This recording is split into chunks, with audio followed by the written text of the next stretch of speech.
में आज के निर्धारित विषय की ओर अग्रसर हों। वेद के मंत्र का पाठ करते हुए ओम विश्वानि देव सवितर्दुरितानि परासुव यद्भद्रं तन्नयासुव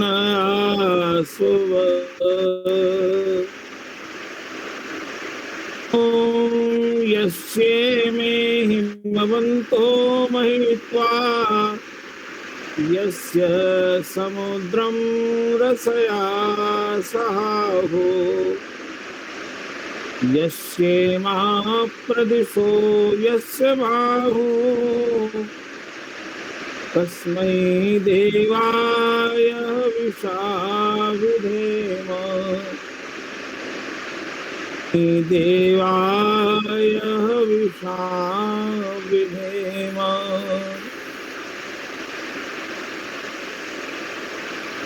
एको देवः सर्वभूतेषु गूढः सर्वव्यापी सर्वभूतान्तरात्मा कर्माध्यक्षः सर्वभूतादिवासः साक्षी चेता केवलो निर्गुणश्च साक्षी चेता केवलो निर्गुणश्च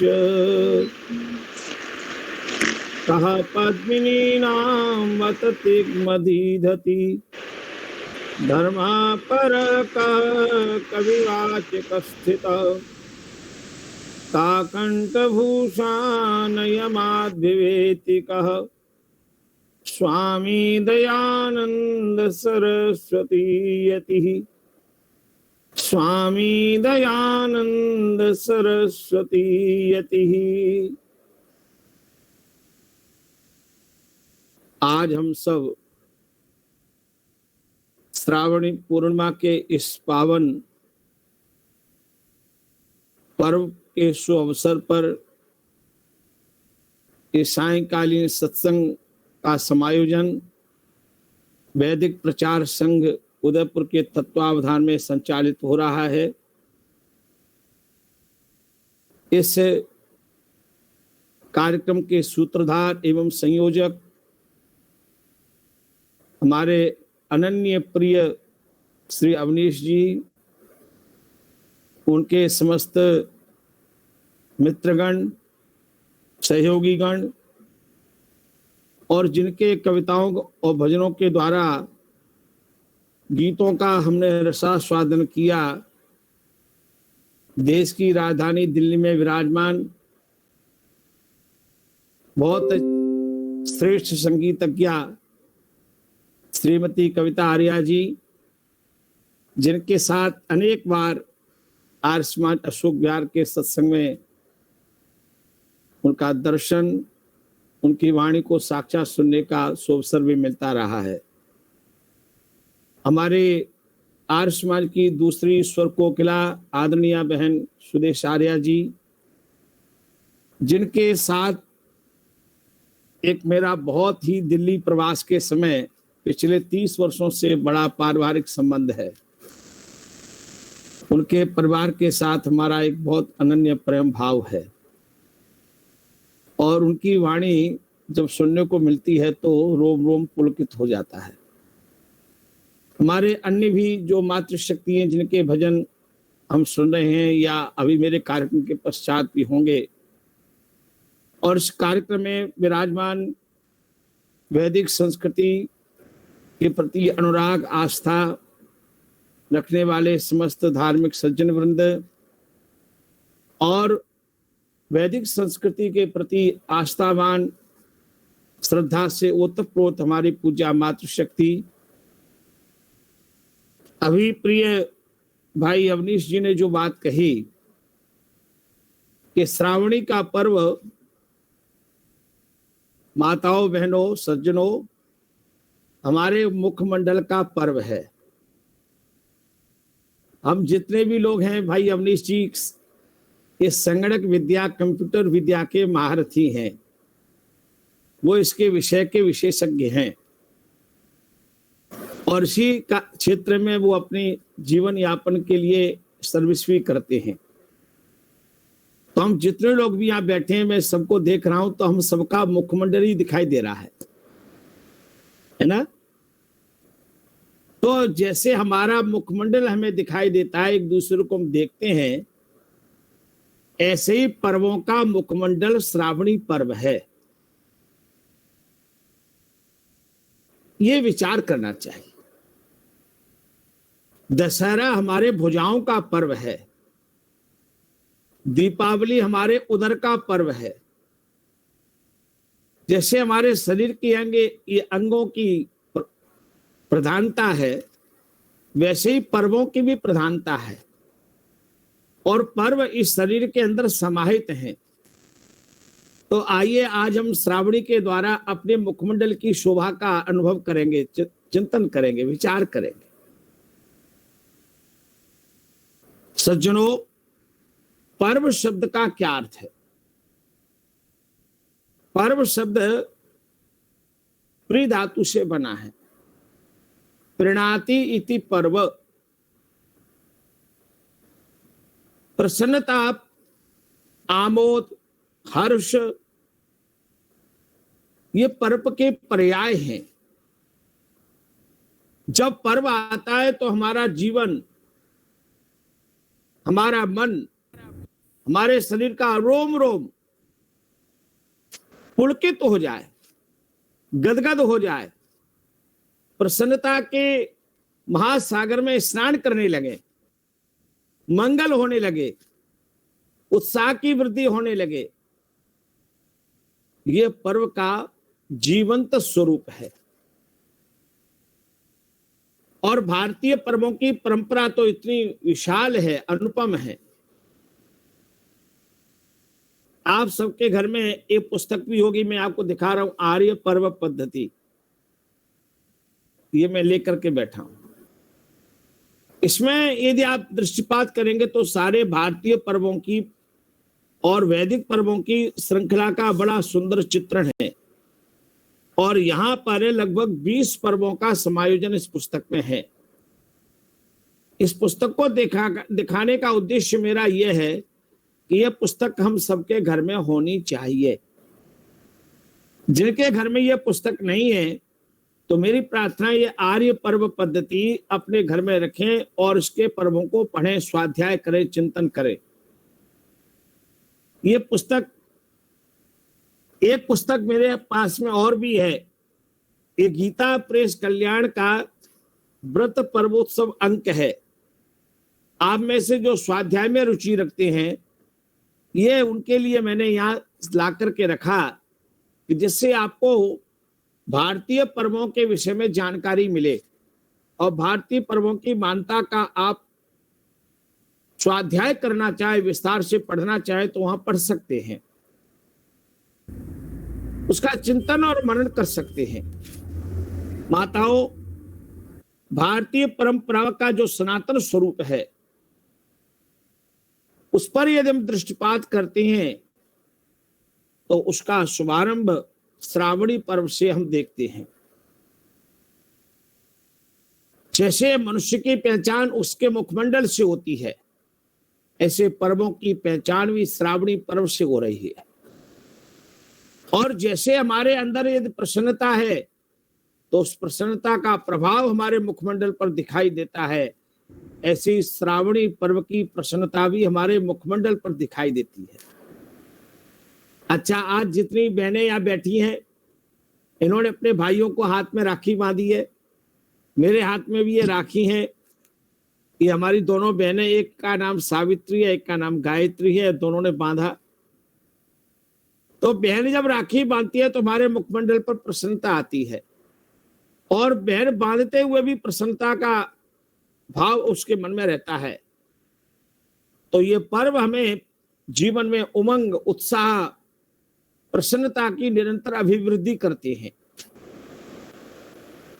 श्रावणी पर्व पर जब हम चिंतन कर रहे हैं तो हमारे मन में एक भाव जागृत होता है, इसका नाम श्रावणी पूर्णिमा, ये श्रावणी नाम क्यों पड़ा? सज्जनों, भारतीय जो 12 मास हैं उनका नाम नक्षत्रों के आधार पर है। एक वर्ष में 12 मास होते हैं और 27 नक्षत्र हैं। तो उन 27 नक्षत्रों में से 12 नक्षत्रों के आधार पर 12 महीनों के नाम पड़े हैं। जैसे चित्रा नक्षत्र की पूर्णिमा जिस महीने में हो, चैत्र मास। विशाखा नाम के नक्षत्र की पूर्णिमा जिस मास में हो, वैशाख मास। ज्येष्ठा नाम के नक्षत्र की पूर्णिमा जिस महीने में है, ज्येष्ठ मास। ऐसे ही श्रवण नाम के नक्षत्र की पूर्णिमा जिस मास में हो, उस मास का नाम श्रावण मास।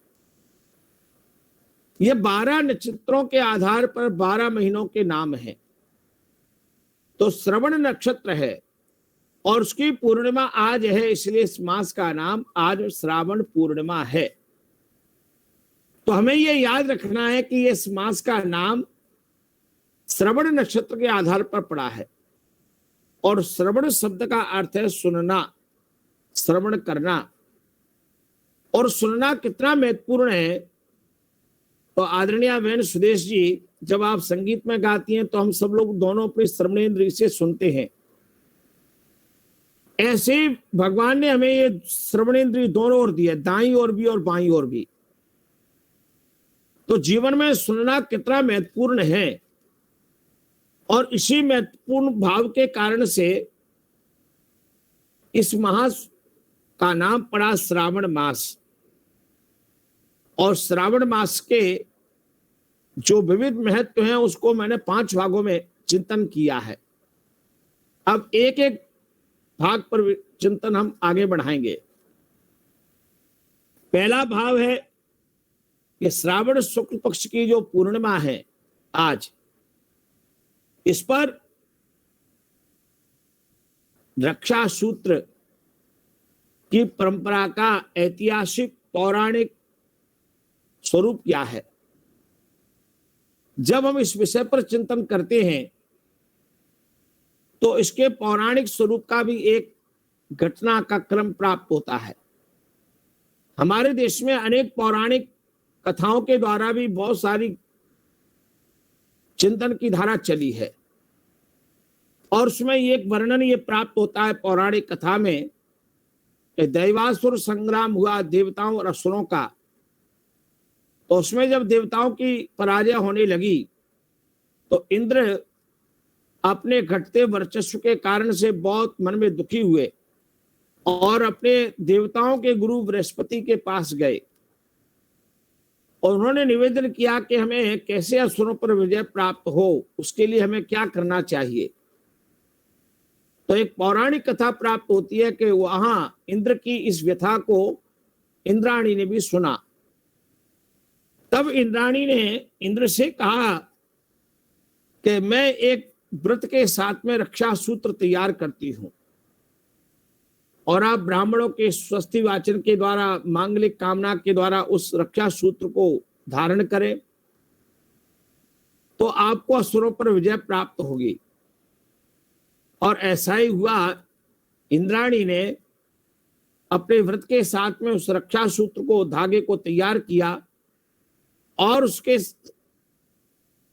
ब्राह्मणों के स्वस्ति वाचन मांगलिक भाव के साथ उसको बांधा गया। और वह एक परंपरा प्रारंभ हुई कि प्राचीन काल से ही ब्राह्मण लोग अपने यजमानों को रक्षा सूत्र बांधने लगे, इस यजमान की कल्याण की कामना के लिए। इसलिए पहले बहनें नहीं बांधती थी भाइयों को, ब्राह्मण अपने यजमानों की, ब्राह्मण अपने यजमान की कल्याण की कामना के लिए, रक्षा की भावना के लिए स्वयं यज्ञ के उपरांत ये रक्षा सूत्र बांधते थे, जिसको आज में कालांतर में धीरे धीरे मौली ने उसका रूपांतरण प्राप्त कर लिया है। वो रक्षा का ही एक भाव है और वहां एक भावना है, अग्ने व्रतपते व्रतं चिरिष्यामि तक्षकेयम तन्मे राधिताम इदमहम अन्यथा सत्यमुपैमि। ये यजुर्वेद की ऋचा है या प्रार्थना की गई है अग्नि व्रतपति, व्रतों के स्वामी परमात्मन, मैं व्रत को धारण करता हूं और सत्यम उपैमी में सत्य रूपी व्रत को धारण करने का संकल्प करता हूं। और वही वेद में प्रार्थना की गई, व्रतेन दीक्षाम आपनोति दीक्षा आपनोति दक्षिणाम दक्षिणा श्रद्धाम आपनोति श्रद्धा सत्यमाप्यते। व्रत से दीक्षा की प्राप्ति होती है, व्रतेन दीक्षाम आपनोति।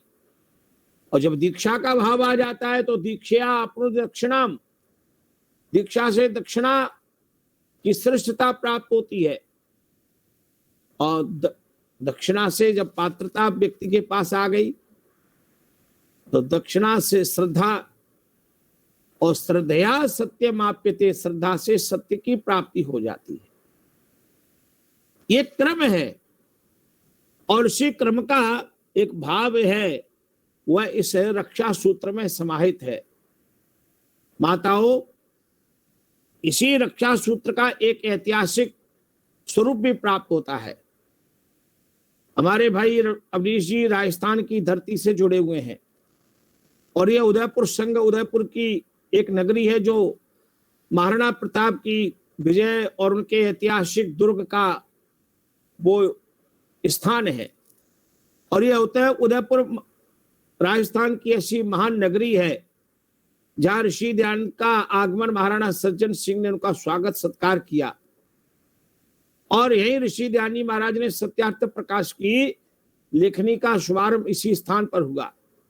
सत्यार्थ प्रकाश न्यास की स्थापना वहां की गई। तो इस ऐतिहासिक नगरी का भारतीय दृष्टि से और राजस्थान में बहुत ही उच्चतम स्थान प्राप्त है।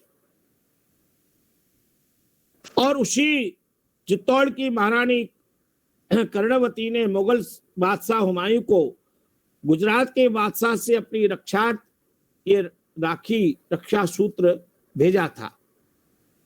ये इसका एक ऐतिहासिक पक्ष है। और धीरे धीरे कालांतर में ये रक्षा सूत्र एक रक्षा की भावना का प्रतिबिंब बन गया, प्रतीक तैयार हो गया। और कालांतर में भाई बहन का परस्पर प्रेम की रक्षा और भावना का ये प्रतीक बन गया। आज इसके हम एक अन्य स्वरूप को देखते हैं। आज जो राखी है, आप में से जो हमारी बहनें दिल्ली से जुड़ी हैं, और दिल्ली के अंदर एक चांदनी चौक ऐतिहासिक बाजार है। चांदनी चौक में एक प्रसिद्ध गली है परांठे वाली गली। उस परांठे वाली गली के आप पीछे जाएंगे तो उस बाजार का नाम है किनारी बाजार। और किनारी बाजार में यदि आप इस समय जाएं या आज से 10 दिन पहले जाते तो आपको करोड़ों की संख्या में राखी का व्यापार होता हुआ वहां दिखाई देता। लाखों नहीं, करोड़ों की संख्या। और उसकी तैयारियां कई मास पूर्व हो जाती हैं। पूरे देश के अंदर वहां से राखी बन करके भेजी जाती हैं। और आज जब आप राखी को देखेंगे, तो मैं इस विषय पर जब चिंतन कर रहा था तो आज राखी का प्रतीकात्मक स्वरूप बदल गया है। आज राखी में प्रतिबिंब भाई बहन के साथ में अनेक संदेश छिपे हुए हैं। आज राखी का जो स्वरूप देखेंगे तो उसमें भारतीयता का भी स्वरूप दिखाई देगा। उस राखी के अंदर आपको स्नेह का भी स्वरूप दिखाई देगा। उस राखी में आपको देश के लिए संदेश भी दिखाई देगा। उस राखी में आपको सैनिक भी दिखाई देंगे। उस राखी में आपको देशभक्ति भी दिखाई देगी। उस राखी में आपको बहुत सारे प्रतिबिंब दिखाई देंगे। ये राखी एक सिंबल है, प्रतीक है। और उसमें अनेक प्रतीकात्मक भाव व्यापार की दृष्टि से जोड़ दिए जाते हैं। तो आज राखी एक व्यापार का भी बहुत बड़ा उपक्रम बन गया है। और अब इस राखी के अंदर जो अंतर्निहित भावना है, वो अंतर्निहित भावना है रक्षा की भावना। अब रक्षा की भावना का एक संदेश ग्रहण कैसे करना है? क्या हमारी बहन ने जब राखी मेरी कलाई पर बांधी है, मात्र मैं अपनी बहन की रक्षा का व्रत कर लूं? नहीं, मेरे हाथ में जब रक्षा का सूत्र बंधा है तो आज रक्षा सूत्र के साथ में एक मेरी जिम्मेदारी बन गई है कि मेरी अपनी भुजाएं इन भुजाओं के लिए हम यज्ञ में प्रार्थना करते हैं, बाहुभ्याम यशो बलम। ये दोनों मेरी भुजाओं में, बाहुओं में यश और बल भी मुझे मिले। यश पहले है, बाहुभ्याम यशो बलम। मुझे ऐसा बल प्रभु देना जिस बल के साथ में यश की भावना छिपी हो। इसीलिए यश पहले है, बल बाद में है। तो यश का भाव क्या है? जब आप अपनी भुजाओं से किसी नारी की रक्षा के लिए आपके हाथ आगे बढ़ जाते हैं, जब आप सड़क पर जा रहे हैं और कोई दुष्ट व्यक्ति, कोई आतताई किसी नारी को दंडित कर रहा है, उसका अपमान कर रहा है, तब सिर्फ आप किया यही देखेंगे, ये मेरी बहन है तो मेरी हाथ इसकी रक्षा के लिए आगे बढ़ेंगे। यदि उस नारी के साथ मेरा कोई संबंध नहीं है तो मेरी हाथ अपनी जेब में ही रह जाएंगे, हाथ जेब से बाहर नहीं निकलेंगे, मैं अपने हाथों को बांध करके वहां से निकल जाऊंगा। प्रायः आज लोग ऐसा ही कर रहे हैं। किसी नारी का आम सड़क पर अपमान होता है। आज सरेआम द्रौपदी का चीर हरण हो रहा है, तो क्या द्वापर युग के श्री कृष्ण ही उसकी रक्षा के लिए आगे आएंगे? क्या आज के ये सब लोगों का दायित्व नहीं है?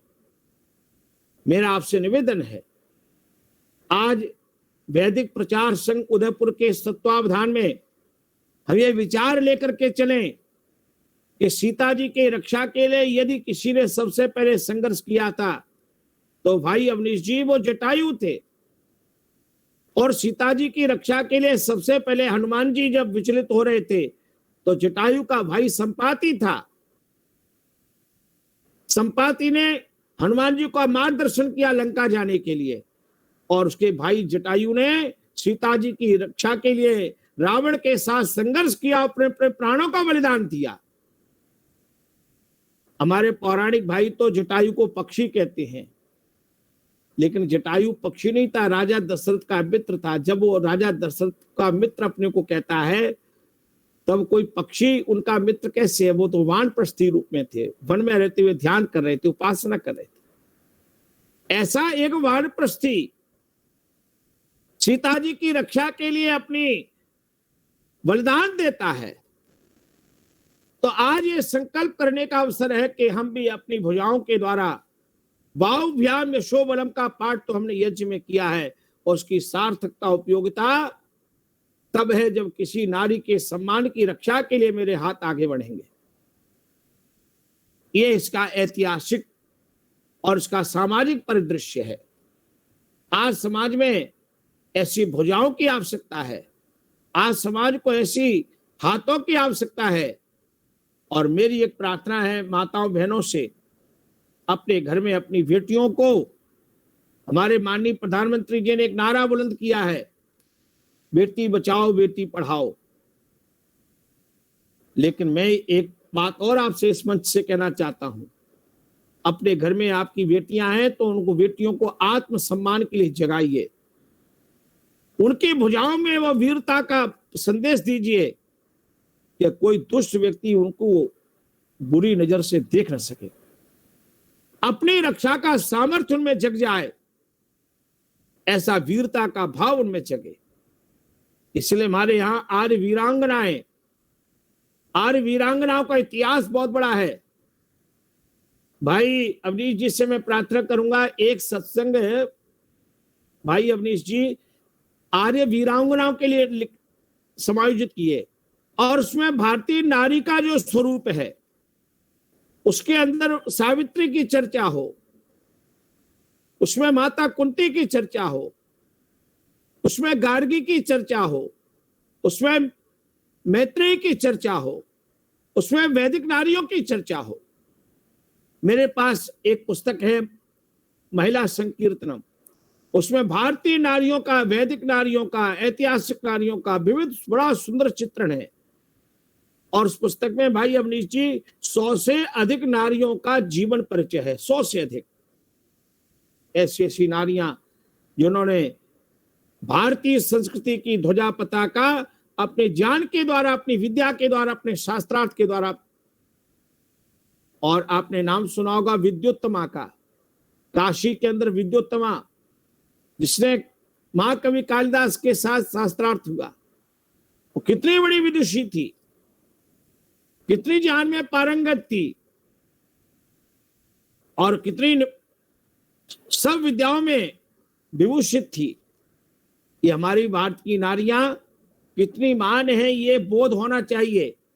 इसलिए मैं अवनीश जी से प्रार्थना कर रहा हूं कि एक दिन का कार्यक्रम आप भारतीय नारियों पर ही रखिए और उसमें आह्वान कीजिए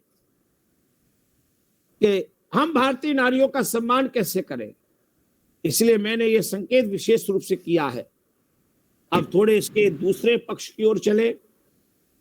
श्रावणी उपाकर्म, इसका नाम उपाकर्म क्यों है? उपाकर्म का अर्थ है वेद पारायण के शुभारंभ को उपाकर्म कहते हैं। इसमें दो शब्द है, एक उप और आ और प्लस कर्म। उप और आ दो उपसर्ग हैं और कर्म एक। अब कर्म शब्द तो आपने सुना है, कर्मणा ह्यापि बोधव्यम बोधव्यम च विकर्मणा अकर्मणस्य बोधव्यम गहना कर्मणा गति। भगवत गीता तृतीय अध्याय में कर्म अकर्म और विकर्म की सुंदर चर्चा है। लेकिन यहां यह कहा गया कि कर्म आ माने चारों ओर से जो कर्म है वो उपमाने सामीप्य को प्राप्त हो जाए। तो ऐसा कर्म जो हमें अंतरात्मा की ओर ले जा रहा है, वेद विद्या के सामीप्य को प्राप्त करा रहा है, ऐसा श्रावणी का उपाकर्म वेद के स्वाध्याय की अवधारणा है। वेद की स्वाध्याय और चिंतन की इस अवधारणा का नाम ही श्रावणी उपाकर्म कहलाता है। इसलिए यहां कहा गया कि इस उपाकर्म के समय पर हम क्या करें, तो कहा इस यज्ञोपवीत को धारण करें।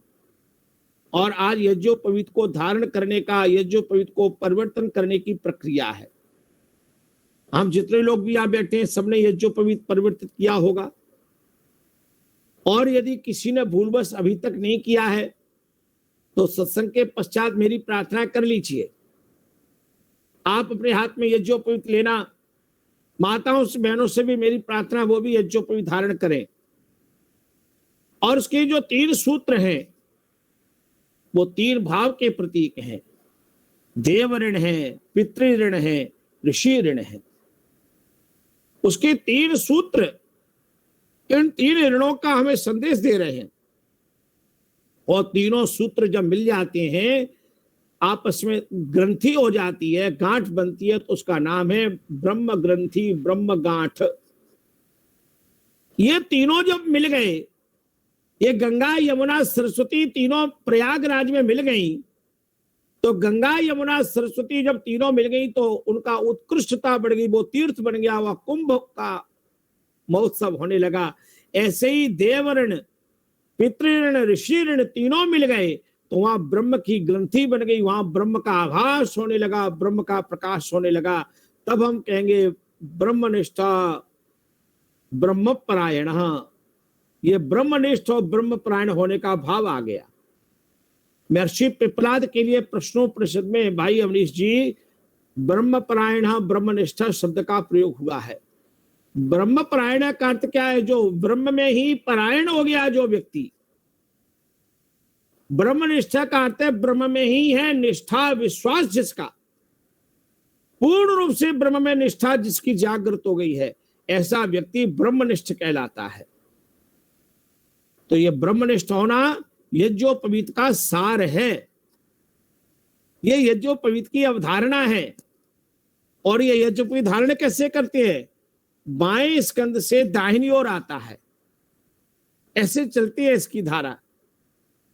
और ये इस प्रकार से पूरे शरीर को धारण करता है, ऊपर से लेके इस कंधे से लेके स्कंद से चलता है, यहां से बाएं स्कंद से चल रहा है और उधर को स्पर्श करता हुआ और दाहिनी ओर आ रहा है।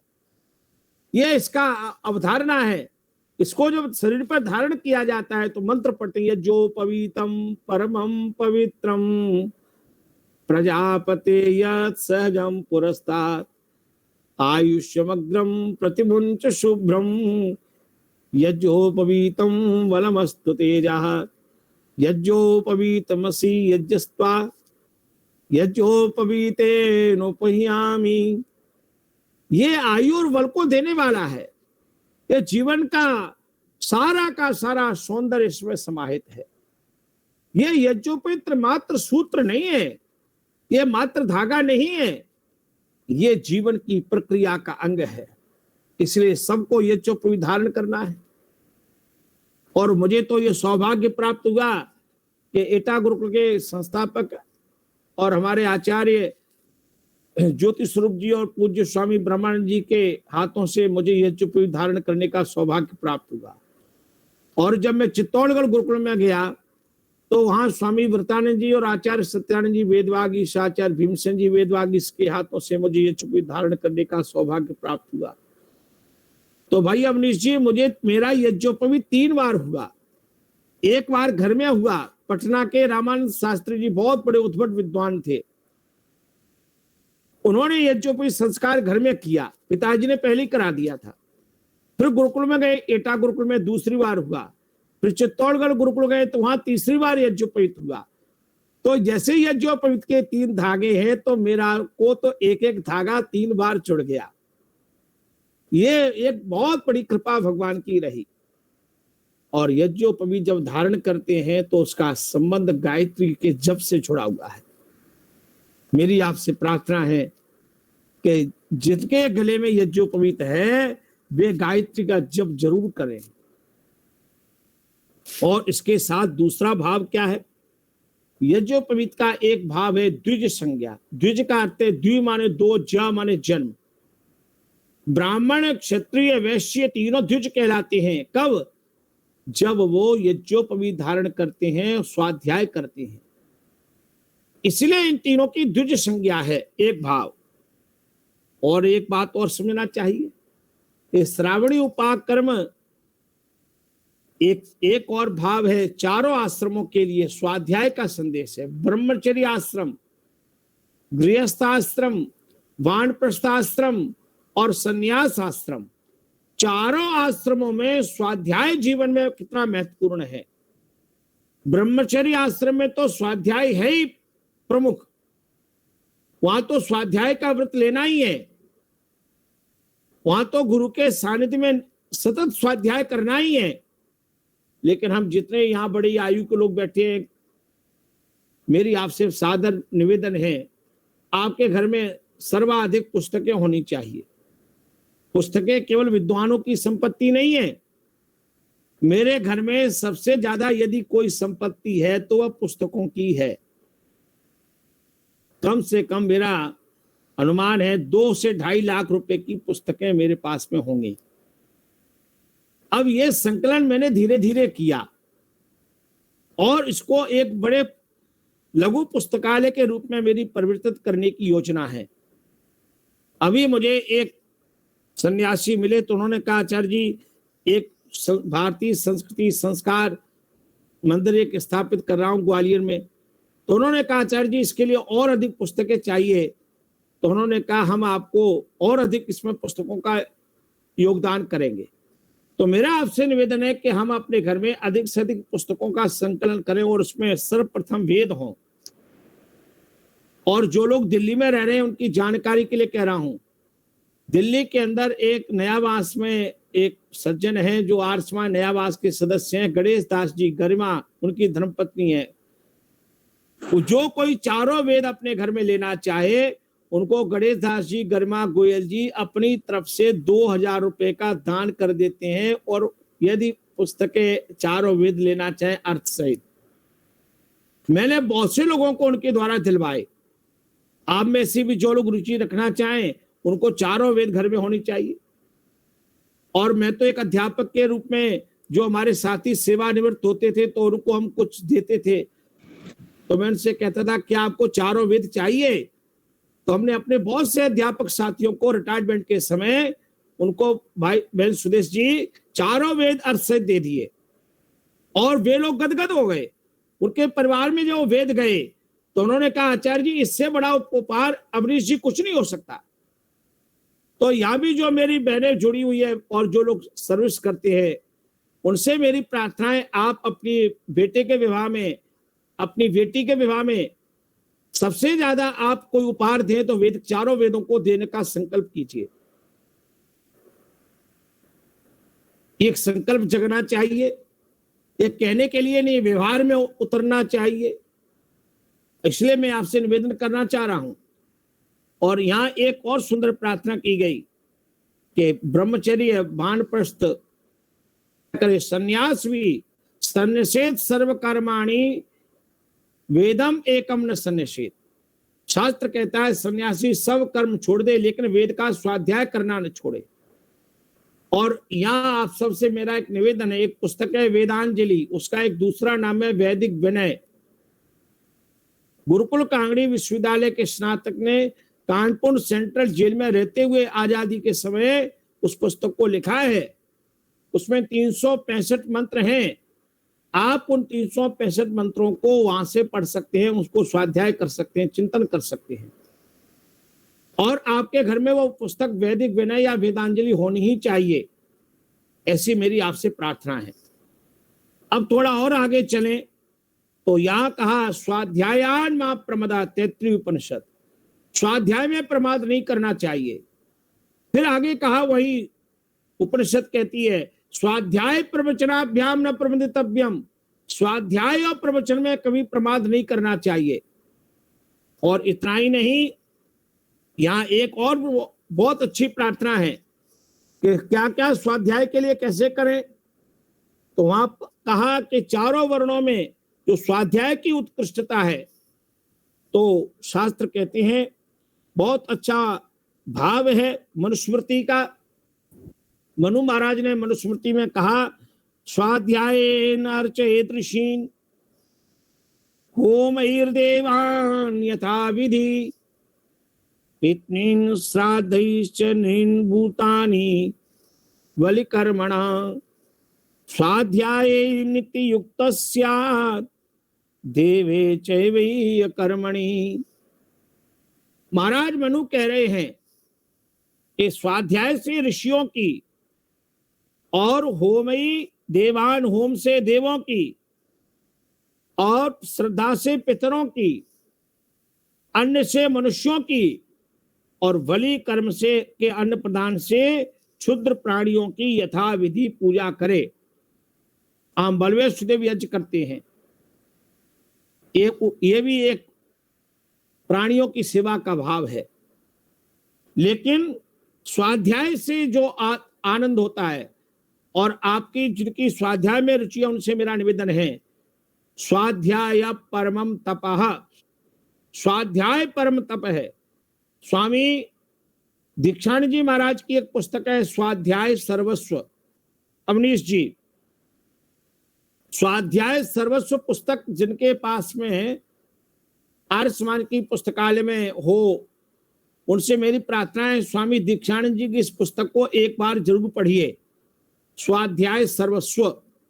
और उसमें आप देखेंगे कि स्वाध्याय के ऊपर स्वामी दीक्षानंद जी ने बड़े विस्तार से लिखा है कि स्वाध्याय का फल क्या है।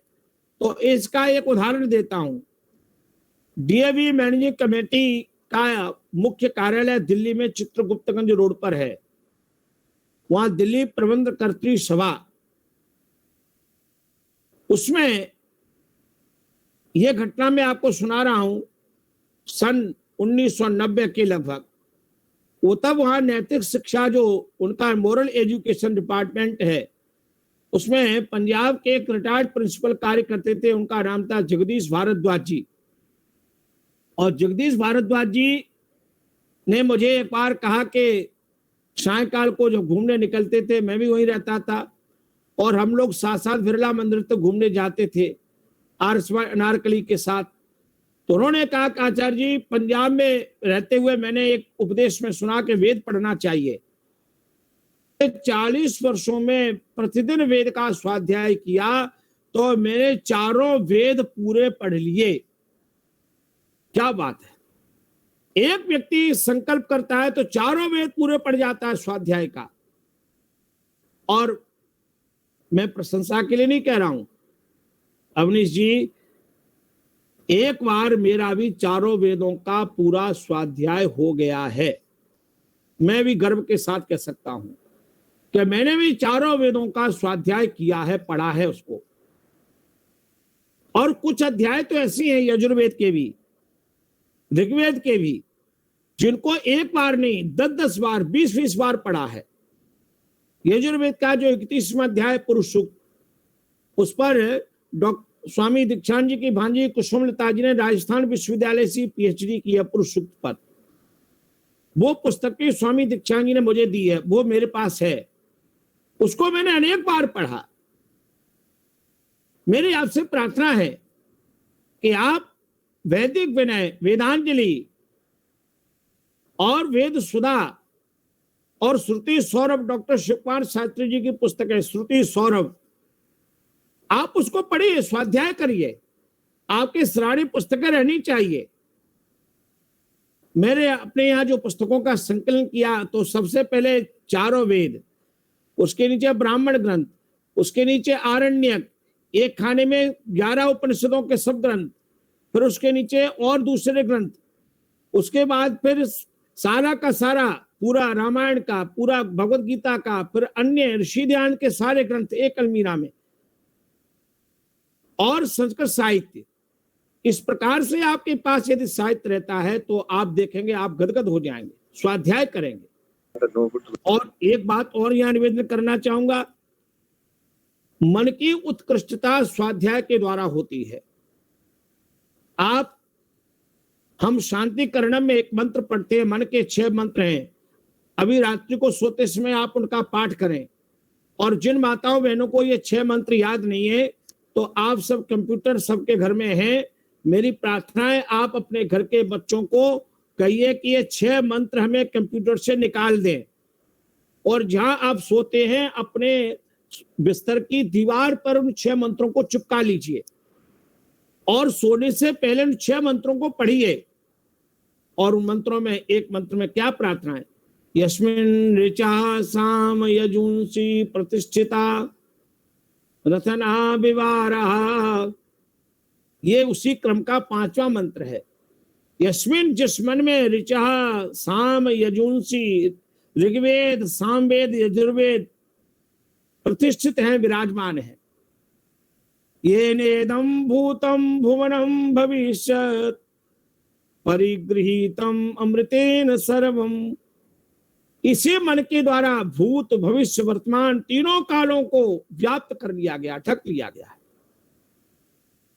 यह मन कितना महान है। ऐसा मेरा मन हृदय प्रतिष्ठम यदजिरम, जो हृदय में विराजमान है, जो अजिरम कभी बूढ़ा नहीं होता है, ऐसा मेरा मन शिव संकल्प मस्तु, शिव संकल्प वाला हो जाए। तो मन को यदि वश में करना है, मन की यदि महानता लेनी है तो शास्त्र ऋषि कहते हैं स्वाध्याय करो। स्वाध्याय करने से मन की एकाग्रता बढ़ती है। और क्या लाभ है? स्वाध्याय से प्रज्ञा की शक्ति का संवर्धन होता है। आप स्वाध्याय करेंगे तो आपकी बुद्धि में निरंतरता आएगी। इसलिए हम यज्ञ में मंत्र तो पढ़ लेते हैं। मंत्र क्या पढ़ते हैं? या मेधाम देवगणः पितरश्चोपासते तया मा मध्य मेधयाग्ने मेधाविनम कुरु। मंत्र तो हमने बोला कि भगवान या मेधाम देवगणा, जिस मेधा बुद्धि की देवगणा पितरः, और जो मेरे पितर उपासते उपासना करते हैं, तया माम अद्य, उसी मेधा बुद्धि के द्वारा, माम अद्य, मुझे आज ही मेधाविनम कुरु, भगवान मुझे मेधावी बना दो। ये मेधावी बनेंगे कैसे? तो उसका फल है स्वाध्याय, उसका फल है स्वाध्याय की अवधारणा। और एक बात और आपसे निवेदन करूं कि एक बात मैंने और पढ़ी स्वाध्याय के संबंध में, कि जो सुख की नींद सोना चाहता है वो स्वाध्याय करे। ये हमारे जितने बुजुर्ग बैठे हैं ना, बड़ी आयु की माताएं हैं जो सुन रही हैं, यदि आप चाहते हैं कि मुझे रात्रि को नींद बहुत अच्छी आए, मुझे निद्रा देवी विचलित न करे, बार बार गहन निद्रा में चले जाए, जागृत स्वप्न सुसुप्ति, सुसुप्ति मेरी गहनतम हो जाए, तो उसके लिए स्वाध्याय की प्रवृत्ति रखिए। अपने तकिए के पास में पुस्तक रखिए और पढ़ते पढ़ते सोने की एक भावना मन में आ जाए, तो स्वाध्याय के द्वारा निद्रा भी सुखमयी हो जाती है निद्रा भी जीवन में आनंद देने वाली हो जाती है।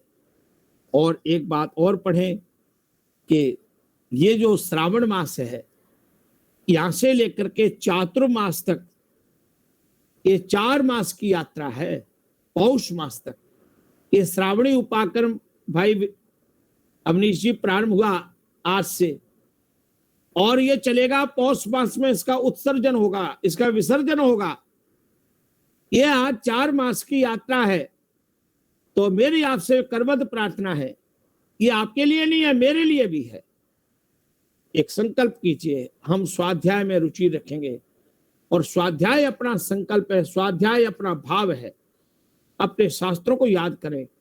और मेरी आपसे एक प्रार्थना है माताओं बहनों से, आप कहां से प्रारंभ करें यात्रा? जो मंत्र आपको याद है पहले उनके अर्थों को चिंतन करने का प्रारंभ कीजिए। मेरा अपना मानना है कि जो लोग आर्य समाज में आते हैं उनको लगभग 100 मंत्र याद हो जाते हैं। 19 मंत्र संध्या के, और 30 मंत्र लगभग स्वस्तिवाचन के, 28 शांतिकरणम के, तो 60 और 20 लगभग ये हो गए। और सामान्य यज्ञ विशेष यज्ञ के मंत्र मिला लें तो ये मंत्रों की संख्या लगभग 100 हो जाती है। अब आप इतना तो कर लें कि ये 4 महीने का कार्यक्रम हो गया, क्या एक दिन एक मंत्र को अर्थ सहित याद करेंगे? तो जो मंत्र आपको याद है, सामान्य यज्ञ हो गया, संध्या हो गया, स्वस्तिवाचन हो गया, शांतिकरणम हो गया, इन मंत्रों के अर्थ जब आपको याद हो जाएंगे तो आपको अंदर से आनंद आएगा। जब कोई आपके मुख से मंत्र निकलेगा, भवतम ना समनसौ सचेतसौ अरे पसौ, भवतम ना, हम सब भवतम माने हो जाएं। कैसे हो जाए? समनसौ, समान मन वाले हो जाएं, सचेतसौ, समान चित्त वाले हो जाएं, अरे पसौ, निष्क्रोध, कोई क्रोध का भाव न हो जाए, हिंसा का भाव दूर हो जाए, ऐसा हमारा जीवन हो जाए। इमं में वरुण श्रुति हवम अद्य च मृडया त्वाम अवश्युआचके। क्या प्रार्थना है, बड़े यज्ञ का मंत्र है। हे वरुण, मेरी प्रार्थना को सुनो। अद्य च मृडया, आज ही मुझे सुखी कर दो। अब मंत्र का अर्थ आपको आ गया तो आपके अंदर से उत्साह आ जाएगा, हाँ क्या प्रार्थना मैंने की है। भगवान के नामों की महिमा आपके अंदर से आने लगेगी। आप हो ज्योति रसः अमृतम ब्रह्म भूर्भुवः स्वरोम स्वाहा। अब तो मंत्र याद है तो हमने बड़ी जल्दी बोल देते हैं, लेकिन आप एक दिन में एक मंत्र का अर्थ पर चिंतन करो। तो ये प्रक्रिया मेरी आपसे निवेदन, आज से प्रारंभ कर दो। और मैं अवनीश जी से कह रहा हूं, किसी भाई माता को किसी मंत्र को अर्थ को समझने में कठिनाई हो तो मेरा अवनीश जी से मोबाइल नंबर ले लीजिए और आप मुझे कभी भी फोन कर लीजिए। मैं आपको मंत्र बुलवा भी दूंगा, आपको उच्चारण भी शुद्ध हो जाएगा, और साथ में उच्चारण के साथ अर्थबोध भी आपको करा देंगे। इतनी सेवा हम करने को तैयार हैं। मैं जब मुंबई में रहा अवनीश जी, तो आर्यमान सांता क्रूज में मैंने ये देखा, रविवार के सत्संग के बाद वहां मंत्रों के शुद्ध उच्चारण की कक्षा चलती थी। आर्य समाज में मैंने 2 तरह के लोग देखे हैं। आर्य समाज में जो लोग आए हैं जिनको मंत्र उन्होंने किसी आचार्य या गुरु से बैठ करके ढंग से शुद्ध सुने नहीं है, किसी के पास बैठे और मंत्र सुन लिए, यदि जिससे हमने सुने उसने अशुद्ध उच्चारण किया तो वो अगले सुनने वाला भी अशुद्ध ही बोलता है। अब मैं किसी का नाम नहीं ले रहा हूं, आर्य समाज के बहुत बड़े नेता वो दिवंगत हो गए, बड़ा भारी उन्होंने काम किया, लेकिन मैं दिल्ली में रहते हुए उनको 30-35 वर्षों से लगातार सुनता था। जब वो गायत्री मंत्र बोलते तो क्या बोलते थे? तत्सवितुर्वरेण्यम। उन्होंने कभी शुद्ध नहीं बोला। वरेण्यम, णा में ई की मात्रा लगा दी, वरेण्यम। अब या तो ये पंजाबी टोन है वरेण्यम, वो हमेशा वरेण्यम ही कहते थे। वरेण्यम शब्द नहीं है, अड़ा आधा है, वरेण्यम, वरेण्यम शब्द है, णा में ई की मात्रा नहीं है, वरेण्यम नहीं है। तो ये शुद्ध भाव कौन सिखाएगा? इसलिए मेरी प्रार्थना है करबद्ध कि जो लोग शुद्ध उच्चारण जिनको मंत्रों का नहीं है, जैसे यज्ञ का पहला मंत्र है आप पुस्तक उठा करके देखना, लगभग 80% लोग यज्ञ के पहले मंत्र को अशुद्ध बोलते हैं। भूर्वा स्वा देवरिव भूमना पृथ्वी वरिमना, इस मंत्र को आप बोल के देखिए और अंत में आ जाइए। तो अंत में उसका भाव है अन्नादम अग्निम अन्नादियाय आदधे, अन्न आदि का सेवन करने वाली इस अग्नि को अन्न आदि प्राप्ति के लिए आदधे में यज्ञ कुंड में स्थापित करता हूं। अब आप देखना 80% लोग इस मंत्र को गलती बोलेंगे। क्यों गलत बोलेंगे? उसका कारण है कि उन्होंने शुद्धता पर ध्यान नहीं दिया, सुन सुन के याद हो गया, गलत बोले जा रहे। अब जैसे एक उदाहरण आपको देता हूं, हिरण्यगर्भ का दूसरी पंक्ति है, तो लोग क्या बोलते हैं प्राय, सदाधार पृथ्वी द्यामुते माम। सदाधार नहीं है वो, सा अलग है, दाधार क्रिया अलग है। और प्राय लोग क्या बोलते हैं, सदाधार। तो सारा जीवन सदाधार बोलते चले जा रहे हैं। और आप पुस्तक उठा करके देखेंगे तो वहां शब्द है सदाधार पृथ्वी द्यामुते माम। तो दाधार क्रिया अलग है। इसलिए मेरी आपसे प्रार्थना है कि इसको आप बुरा न मानना। कभी कभी हम अपने घर में किसी आचार्य को बुलाते हैं ना, हवन करने के लिए, नामकरण करो, मुंडन करो, आचार्य जी हमारे घर में विवाह करने आइए। तो आप में से जो व्यक्ति धनवान है वो कभी कभी किसी आचार्य को बुलाओ कि आचार्य जी हमारे घर में आइए, हमें सिर्फ मंत्रों का शुद्ध उच्चारण सिखा दीजिए। ऐसा कर सकते हैं, क्यों नहीं कर सकते भाई? किसी आपके नगर में, आपके शहर में जो विद्वान हैं उनको बुलाइए और कहिए हमें संध्या के, स्वस्ति वाचन के, शांतिकरणम के 3 बार बुला लो। 3 बार में वो सारे 100 मंत्रों को शुद्ध उच्चारण सिखा देंगे। तो जीवन भर के लिए आपका शुद्ध उच्चारण आ जाएगा। तो इसमें क्या कठिनाई? तो ये बहुत आवश्यक कार्य है, शुद्धता, शुद्ध उच्चारण करना, अर्थबोध होना। और आज एक अंतिम बात कहूंगा, संस्कृत दिवस है। और संस्कृत दिवस पर अवनीश जी मैंने ये लेख लिखा है, आपको दिखा रहा हूं। ये अवनीश जी एक लेख मैंने लिखा है, एक पेज, ये पूरा बड़े विस्तार से लेख है। और ये भी है, और इसका पिछला भाग भी है, 4 पेज का है। इसकी संस्कृत की विशेषता पर ही है। और मैं उसके लिए एक ही बात आपसे निवेदन करूंगा कि आज संस्कृत दिवस है, श्रावणी पर्व पर। यह संस्कृत दिवस विजयादशमी पर नहीं होता, यह संस्कृत दिवस दीपावली पर नहीं होता, यह संस्कृत दिवस होली पर नहीं होता। यह संस्कृत दिवस श्रावणी पर भी क्यों होता है, इसके पीछे अवधारणा है कि संस्कृत विद्या का शुभारंभ, हमारे देश की जो प्राचीनतम भाषा संस्कृत है उसकी जो दिवस है, महानता है। इसलिए यह कहा गया, महर्षि वेद व्यास ने कहा, अनादि निधना नित्या वाक् उत्सृष्टा स्वयंभुवा आदौ वेदमयी दिव्या यतः सर्वा प्रवृत्तयः। ये जो कहा गया कि अनादि निधना नित्या वाक् उत्सृष्टा स्वयंभुवा, स्वयंभुवा परमात्मा ने जो ऐसी दिव्य वाणी वेद की जो हमें दी है, जो अनादि है और दिव्यता के साथ परिपूर्ण है। इसलिए भगवान को वेद में स्वयं कवि कहा है। भगवान स्वयं कवि हैं।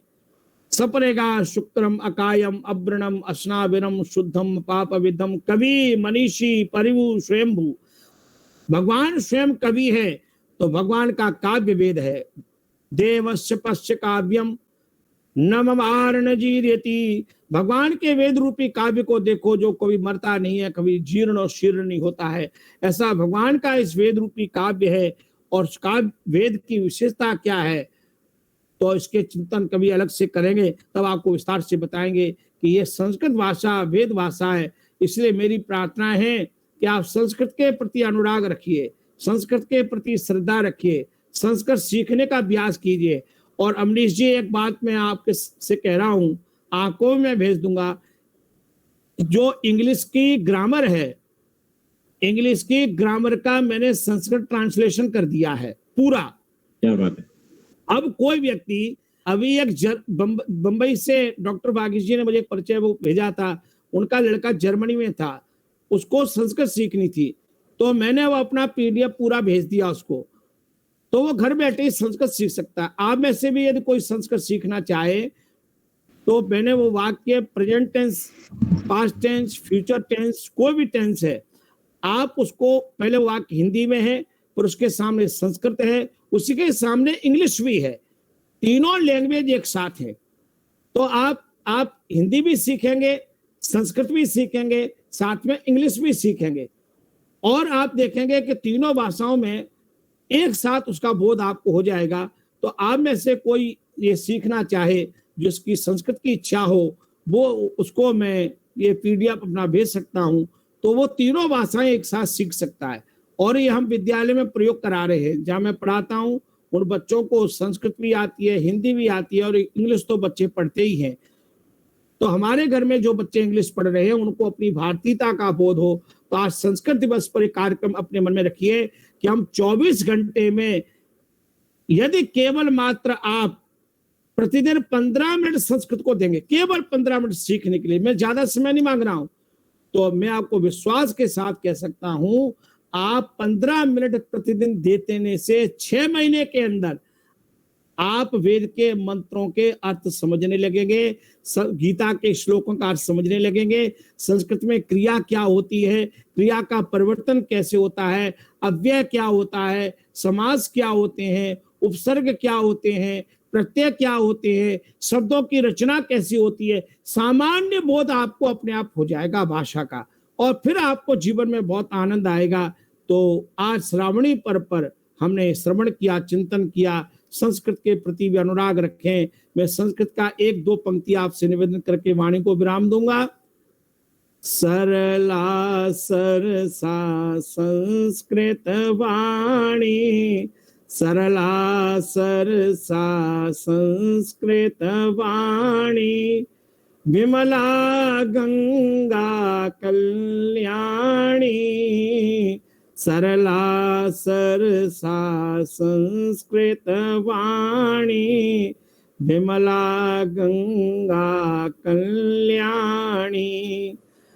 अतुलो यस्या शब्दागार, अतुलो यस्या शब्दागार, शास्त्राणां विपुलो विस्तार, शास्त्राणां विपुलो विस्तार, उच्चे नीचे अविता परिता, शुद्धा क्वापि न तत्र विकार, सरला सरसा संस्कृत वाणी, विमला गंगा कल्याणी।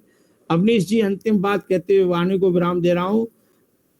मैं पढ़ाने के लिए गया संस्कृत टीचर्स के ट्रेनिंग प्रोग्राम में, तो मुझे श्रृंगेरी मठ जाने का सौभाग्य प्राप्त हुआ, और श्रृंगेरी मठ में एक भारतीय मंदिर है जहां आदि शंकराचार्य जी को एक दिव्यता प्राप्त हुई थी, दिव्य बोध हुआ था। तो जब वो श्रृंगेरी मठ के शंकराचार्य मंदिर में मैं पहुंचा, और जब ये जाना कि यहाँ आदि शंकराचार्य जी को दिव्य चेतना प्राप्त हुई, तो मैं आंख बंद करके बैठ गया, और मैंने सोचा ये वो स्थान है जहाँ कभी आदि शंकराचार्य जी आए, यहाँ बैठे, प्रार्थना की, उनको दिव्य बोध मिला। तो मैं आपको सच कहता हूं, मैंने सोचा कि यहाँ बैठ के मैं 11 बार गायत्री मंत्र बोलूंगा, और 11 बार जब अवनीश जी मैंने गायत्री मंत्र बोला, तो उसके पश्चात मेरे मन में एक भाव उत्पन्न हुआ कि मैं संस्कृत में गीत लिखूं, और उस गीत को जब मैंने लिखा, तो उसके पश्चात जो वर्तमान में शंकराचार्य जी हैं उनसे भेंट हुई, और जब मैं उनके पास गया तो मैंने अपना परिचय देते हुए कहा, चंद्रशेखर नाम हम, दिल्लीतः समागतोस्मि, तत्र शंकराचार्य मंदिरे स्थाप्य मया एतस्य गीतस्य रचना कृता वर्तते, हम श्रावयितुम इच्छामि। तो शंकराचार्य जी ने कहा श्राविताम। फिर मैंने वो गीत शंकराचार्य जी को सुनाया, तो वो इतने गदगद हो गए कि चंद्रशेखर जी कैसे लिख लिया। मैंने कहा ये तो उसी मंदिर में बैठ करके भावना जग गई। तो मैं वो कभी अब आगे कभी अवसर आएगा तो वो आपको संस्कृत का गीत भी मैं आपको सुनाऊंगा, जो मैंने श्रृंगेरी मठ में बैठ करके शंकराचार्य जी को भी सुनाया था। तो मेरी आपसे प्रार्थना है कि आप गीत लिखें। अभी प्रधानमंत्री जी ने अयोध्या पर जो राम मंदिर का उद्घाटन किया, तो उस पर मैंने 60 श्लोक बनाए। उसमें राम के ऊपर, सीता जी के ऊपर, लव कुश के ऊपर, भरत के ऊपर, हनुमान जी के ऊपर, जो हनुमानगढ़ी है उसके ऊपर, अयोध्या के ऊपर, शयूर नदी के ऊपर, और उसमें प्रधानमंत्री जी के ऊपर जितने भारत के सन्यासी आए उन सबको 60 श्लोकों में वो बना करके, जो उसके राम आंदोलन के जो महंत नृत्य गोपाल दास जी हैं उनको मैंने वो श्लोक भेज दिए। और वहां जो चंपत राय जी हैं, चंपत राय जी आजकल उस कार्य को देख रहे हैं, तो उनको मैंने श्लोक भेजे। वो बड़े प्रसन्न हुए, आचार्य जी इतने आपने 60 श्लोक बना दिए। तो ये प्रशंसा के लिए नहीं कह रहा हूं, आप उस भाषा से जुड़ते हैं, उसमें रस में डूबते हैं। तो संस्कृत विद्या प्रेम की विद्या है। संस्कृत भाषा जब आप पढ़ेंगे तो प्रेम रस में डूब जाएंगे। इसलिए संस्कृत भाषा की जय। संस्कृत पढ़ें, आनंद में डूबें। आज आनंद का उत्सव है। इन शब्दों के साथ ओम शांति शांति शांति। ओम।